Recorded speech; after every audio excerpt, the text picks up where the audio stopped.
नमस्कार दोस्तों, मैं राकेश वर्मा आप सभी का स्वागत करता हूं आपके अपने परिवार एसएम गुरुकुल पर। साथियों, 15 मार्च 2024 बीपीएससी टीआरई 3.0 के तहत कक्षा प्रथम से 8वीं तक का शिक्षक भर्ती परीक्षा आयोजित होने हैं, जिसमें प्रथम पाली में कक्षा 6ठी से 8वीं तक के शिक्षा विभाग से जुड़े हुए रिक्तियों के विरुद्ध परीक्षा आयोजित होंगे। द्वितीय पाली में कक्षा प्रथम से 5वीं तक शिक्षा विभाग और अनुसूचित जाति अनुसूचित जनजाति कल्याण वर्ग विभाग के सृजित पदों के विरुद्ध परीक्षा आयोजित किए जाने हैं।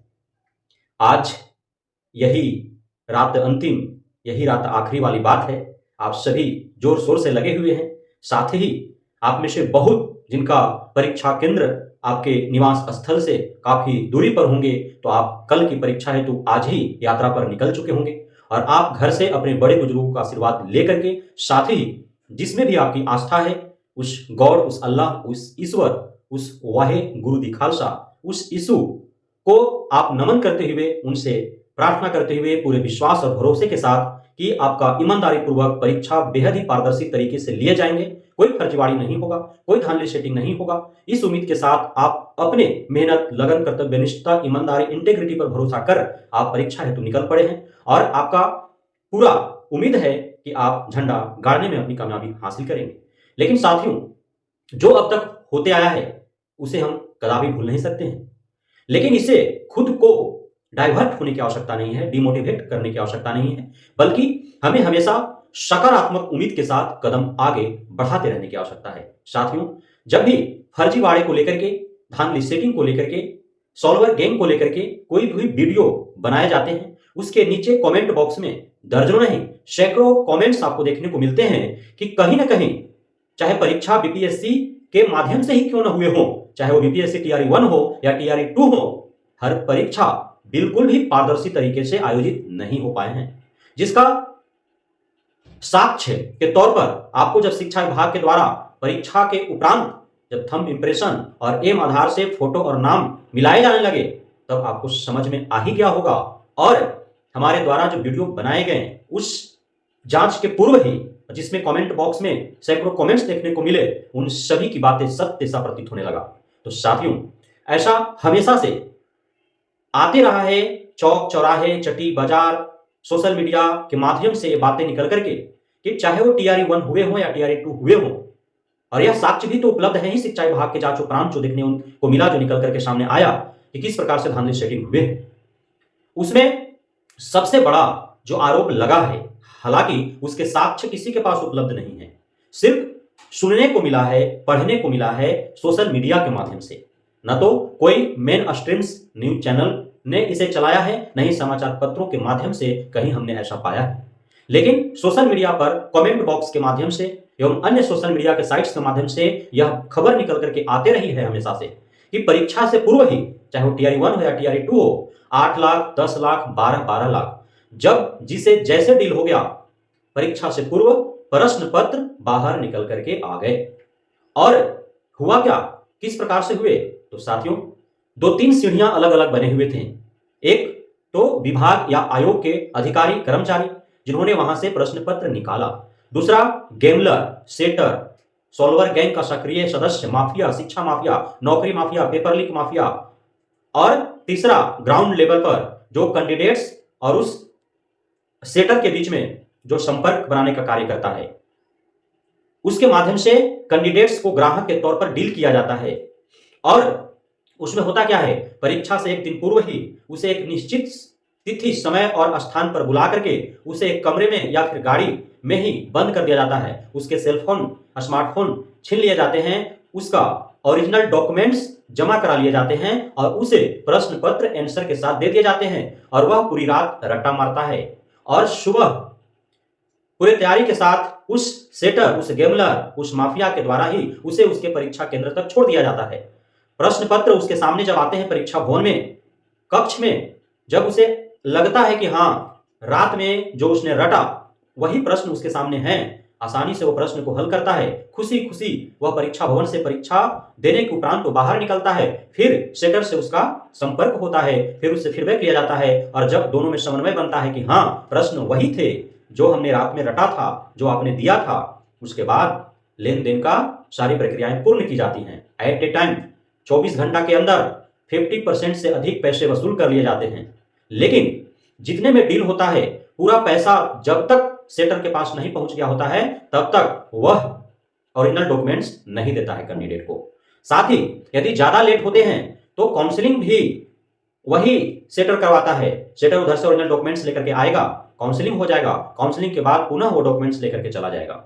इस प्रकार से तब तक सारे ओरिजिनल डॉक्यूमेंट्स उस सेटर के कब्जे में होता है, उस माफिया के कब्जे में होता है, जब तक कि कैंडिडेट्स के द्वारा पूरा डील का पैसा उसे भुगतान नहीं कर देता है। इस प्रकार के पूरे कहानी के तौर पर बताए जाते हैं। अब यह कथा है, इतिहास है या भ्रामक कोई कहानी है या फिर हकीकत, यह तो जांच का विषय है। लेकिन सवाल यह है कि बिना आग ले हुए धुआं कैसे उठता है। देहात में कहावत है कि धुआं वहीं से निकलते हैं, धुआं वहीं से उठते हैं जहां आग लगती है। तो कहीं ना कहीं यह सत्य होंगे ही, आंशिक रूप से ही सत्य हो भी सकते हैं। कुछ भी नहीं कहा जा सकता है। आपने देखा किस प्रकार से बिहार में ही दूसरे राज्य की ओर हम क्यों झांके, अपने ग्रीवा में झांक के देखें।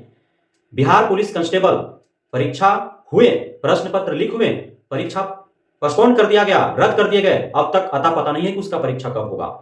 एसआई दरोगा का जो भर्ती हुआ उसकी परीक्षा में भी परीक्षा प्रश्न पत्र लीक होने की आरोप लगे, लेकिन उसे जैसे तैसे संभाल करके रिजल्ट घोषित कर दिया गया। सीटेट सेंट्रल लेवल का परीक्षा सीटेट, उसका प्रश्न पत्र व्यापक स्तर पर लीक हुए, उसे भी भुना दिया गया।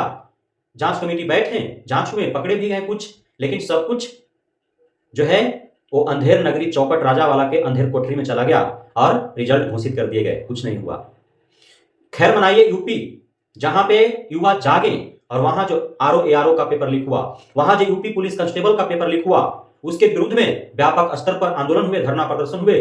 जो पेपर लीक होने के शाम से ही बोर्ड और विभाग पेपर लीक मान ही नहीं रहा था, उसे इतने साक्ष्य दे दिए गए कि अंततः उसे परीक्षा कैंसिल करना पड़ा, आरओ एआरओ पुलिस कांस्टेबल। और उसके बाद इस हद तक यूपी गिरा, यूपी बोर्ड, कि उसके प्लस टू बोर्ड का प्रश्न पत्र भी उसका लीक पाया गया। तो हर जगह पर प्रश्न पत्र जो है परीक्षा से पूर्व लीक हो जाते हैं। तो इसलिए इस मामले में सभी कैंडिडेट्स को हमेशा सजग और सतर्क रहने की आवश्यकता है, और साथ ही आप सभी को इस प्रकार के किसी भी संलिप्तता में पड़ने की आवश्यकता नहीं है। आप हमेशा अपने काबिलियत, अपने क्षमता, अपनी योग्यता, बुद्धिमत्ता, कुशलता, ईमानदारी, मेहनत और लगन पर भरोसा करें, आपका नौकरी अवश्य होगा। लेकिन जो धांधली सेटिंग कर जो पैसे के बदौलत पहुंच रहे हैं, कहीं ना कहीं वे पकड़े ही जा रहे हैं किसी न किसी मामले में। अब तक कौन बचा है? देर है, अंधेर कहां है। सत्य परेशान हो सकता है, पराजित नहीं।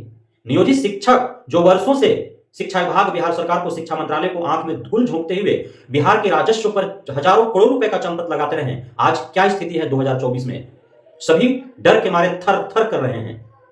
उन पर कार्रवाइयां हो रही है। क्षमता परीक्षा बीच में किसी ने सपने भी नहीं सोचा था कि नियोजित शिक्षकों को 15 साल, 18 साल, 10 साल, 12 साल, 14 साल के बाद उनका परीक्षा भी होगा, और वे चूंकि फर्जी है 75,000 के आसपास, वे सभी पकड़े भी जाएंगे। किसने सोचा था? लेकिन समय का तकाजा, समय का चक्र जब घूमता है तो उसको चक्र में सभी लपेटा जाते हैं। इसलिए आप सभी जो ईमानदार हैं, जो मेहनत किए हैं, वे अपनी ईमानदारी और मेहनत के दम पर परीक्षा कक्ष में जाएं, प्रश्न पत्र का सामना करें, प्रश्न चाहे जैसा भी हो उसका सामना करें, अवश्य ही मेरिट लिस्ट में आप अपना जगह बना पाने में कामयाब हो पाएंगे। लेकिन जो धांधली सेटिंग के चक्कर में है, जो फर्जीवाड़े के चक्कर में है, जो किसी बिचौलिए के चक्कर में है, जो अपने मां का जेवर बेच करके सेटर को पैसा दे रहे हैं एडवांस, जो अपने पिता का जमीन बेच करके सेटर को एडवांस पैसे दे रहे हैं, उनकी क्या गारंटी है कि वे पार पा ही जाएंगे और नौकरी हो ही जाएगी उनका?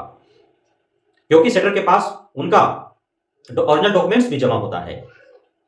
यदि बैड लक क्वेश्चन लड़ भी गए और आपका कहीं ओएमआर शीट में किसी प्रकार की त्रुटि हो गई, या किसी प्रकार से कहीं ऐसी आपने भूल कर दिया, प्रश्न पत्र तो लड़े, आपने जवाब दिए प्रश्नों के, लेकिन किसी कारणवश आपका रिजल्ट पेंडिंग हो गया, मेरिट लिस्ट में आपका जगह नहीं बन पाया, तो क्या होगा? क्योंकि जो उसने प्रश्न पत्र आपको दिया था वो तो लड़ गए थे, तो पैसा तो आपको देने पड़ेंगे, क्योंकि ओरिजिनल डॉक्यूमेंट्स उसके पास है, नहीं देगा फिर आपको जमीन बेच करके पैसा देना पड़ेगा, मां का जेवर गिरवी रख के बेच करके पैसे देने पड़ेंगे, न जाने किन किन कठिनाइयों से आपका गुजरना पड़ेगा।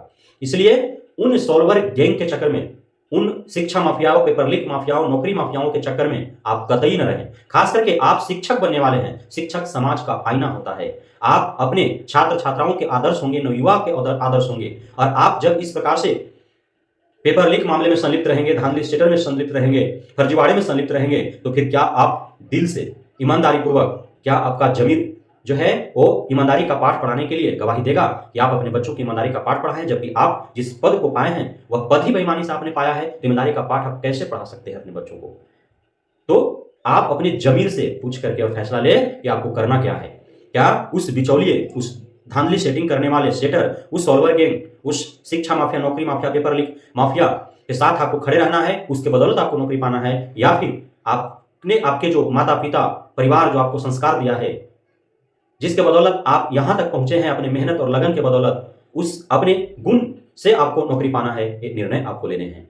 लेकिन इसे कतई हम नजरअंदाज नहीं कर सकते हैं कि पेपर लीक नहीं हो सकता है, पूरी तरह से पारदर्शिता के साथ ही एग्जाम होंगे, सिर्फ यह उम्मीद लगाए जा सकते हैं। हालांकि वर्तमान हालात जो है बीपीएससी का, वह लगातार पुरानी गलतियों को दूर करते हुए और हमेशा वह कुछ अलग और अच्छा करने का प्रयास करते रहा है। तो हमें पूरा भरोसा है बीपीएससी आयोग पर कि भले ही बीपीएससी टीआरई 1 टीआरई 2 में दूसरे के बदले में दूसरे परीक्षा देने वाले सम्मिलित हो गए, पारदर्शी नहीं परत पाया वो तमाम कोशिशों के बावजूद, धांधली सेटिंग हुए, शायद 10-12 लाख 8 लाख में पेपर भी बिके होंगे, लेकिन बीपीएससी टीआरई 3 में ऐसा कुछ भी नहीं दोहराया जाएगा, ऐसा हमें पूरा उम्मीद है बीपीएससी आयोग पर।